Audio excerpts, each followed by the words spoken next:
If there's anywhere in Russia that I love returning to again and again, it's the Caucasus.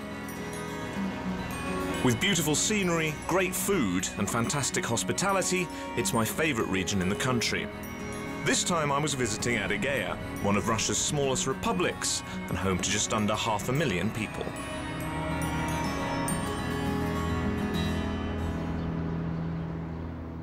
Spring is in the air in Adygea, and especially here in the capital, my Kop, which, appropriately enough, means Valley of the Wild Apples. The Republic actually lies wholly within the Krasnodar region, but it has its own distinct culture.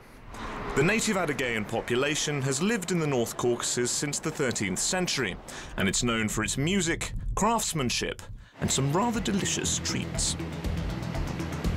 Now, it won't come as a great shock to you to learn that I am a man who likes his food. So I was very excited when I heard that Adygea's most famous export is its cheese. And I'm going to get to see how it's made. And although it comes from a very traditional recipe, the production process is distinctly modern. Adygean cheese is extremely popular throughout Russia. Mild and salty, it's a great aperitif and a favourite in salads. This is whey being added to the milk now, and these curds literally float to the top. It's alive. You give it a good stir, you end up with a colander full of these lovely looking cheesy curds. Supposedly the cheese here tastes different than any other place in the whole of the country because of the diet of the cows and the mountain grass they eat. It's a simple recipe that's been used in the Republic for generations, and the factory staff are careful to make sure it looks as well as tastes right. The cheese gets flipped like a pancake to give it its distinct markings. Once the cheeses are ready, they're sent off to cool before being packaged up to be sold around the country. Unless someone gets to them first, that is.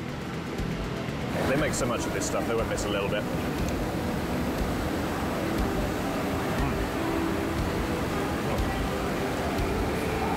It's creamy like fresh mozzarella, but it's got that salty kick of something like halloumi. That really is a unique Adygea product.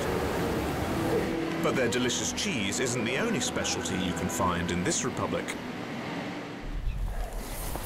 I remember when I was a child that one of my favourite stories was the tale of Moses in the bulrushes. And as you can see, the lakes and ponds around here are absolutely covered in them. And the Adygea have been making use of them as a craft material for literally thousands of years. Zamudin Guchev still pursues an art that's almost died out in Adygea, weaving traditional bulrush mats, and he offered to show me his collection.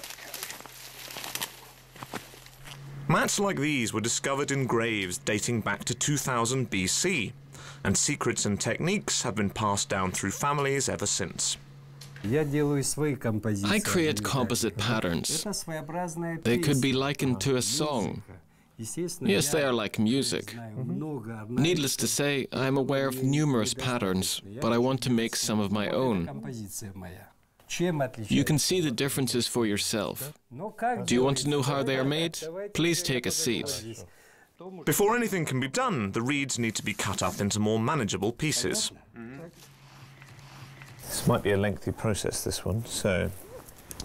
And once the slicing and dicing is complete, everything gets a good soak. Warm water here, because it speeds up the process, and hopefully at the end of it, our rushes will be nice and flexible, and we'll be able to weave more easily. In days gone by, it would have been very strange to see men at the loom. Traditionally, weaving was always done by the ladies of the house, but Zamudin travelled far and wide to learn the secrets of Adygea's master craftswomen, and he was ready to teach me a trick or two. Brush the strings. Be generous with the water. Nimble fingers time.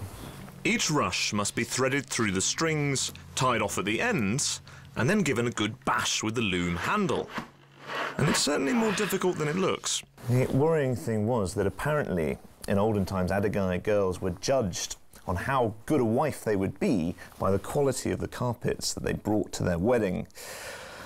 At this rate, I'm definitely destined for a life on the shelf. Fortunately, Zamadine was on hand to correct my mistakes. But if anything was ever going to get finished, it was time for him to take over. Well, I make that 8 seconds a leaf. So yeah, I think Zamadine's going to speed up the process an awful lot here. An Adygean bride was supposed to present 3 mats on her wedding day. One for the living room, one for the bedroom, and one for prayer.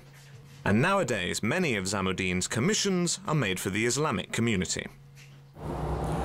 This is Adygea's cathedral church. But there's also a large Muslim minority in the Republic, and until recently there was nowhere as impressive for them to worship.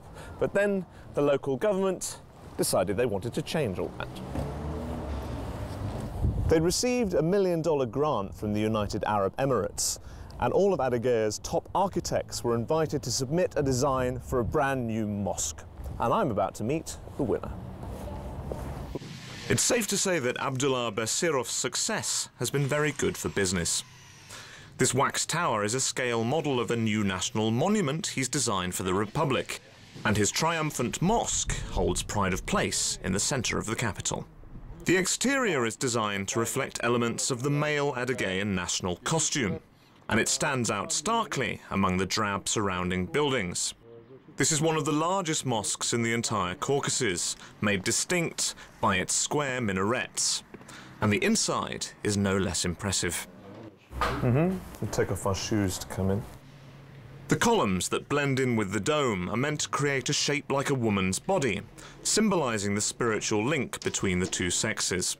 There's women coming from within man. In the decades since the mosque has been built, it's attracted a thriving congregation. And according to local mufti, Nurbi Amish, it's been hugely positive for the whole community. Before the mosque came into being, the Muslim community was disunited because Muslims used to pray in their homes. Today, thousands of men and women come to the mosque, and young people receive a moral education. Nearby churches too contribute to this mission, joining forces to fight the evils of drug and alcohol addiction. And as I stood back to listen to the Imam's service, it was easy to see just how popular the mosque has become. It was time for me to leave my cop and start exploring some of Adygea's glorious scenery, and I had a special place in mind to start off. Now this really is Adygea's most spectacular natural attraction, the Rufabgor Canyon, and people come from miles around to hike and take a look at its 7 beautiful waterfalls. And it'll easily take you a day to see it all. But some people prefer to take a closer look than others. Well, I guess that's what they call the quick way down. Blimey. Oh, Ruslan and his friend Ivan are canyoners, and they hike, climb and abseil down every waterfall they can. And sometimes they bring guests. I hope my will's up to date. We were going to tackle waterfall number 4, nicknamed the Girl's Plat because of its twisted appearance. Apparently, it's perfect for beginners, as long as they pay attention. Very important instructions here. Our safety line on very tight. And it helps if your instructor has a sense of humour. He's a good teacher, this one. He says if I let this one go, I'm going straight into the water. The waterfall is around 20 metres high, but that looks a long way down when you're perched on the edge.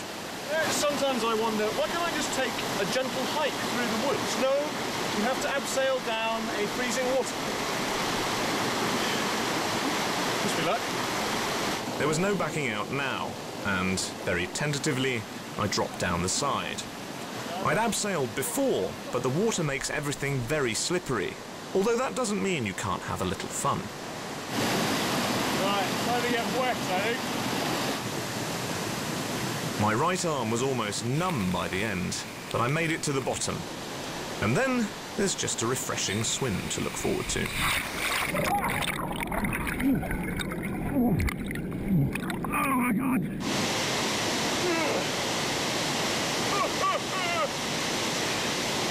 Well, I guess that's one way of getting up and close and personal with nature, eh? Oh. I wish I'd brought a towel, though. It was definitely time for a change of clothes and a hot drink, but I was determined to see as much of Adygea's countryside as I could, even if the weather did have a surprise in store for me.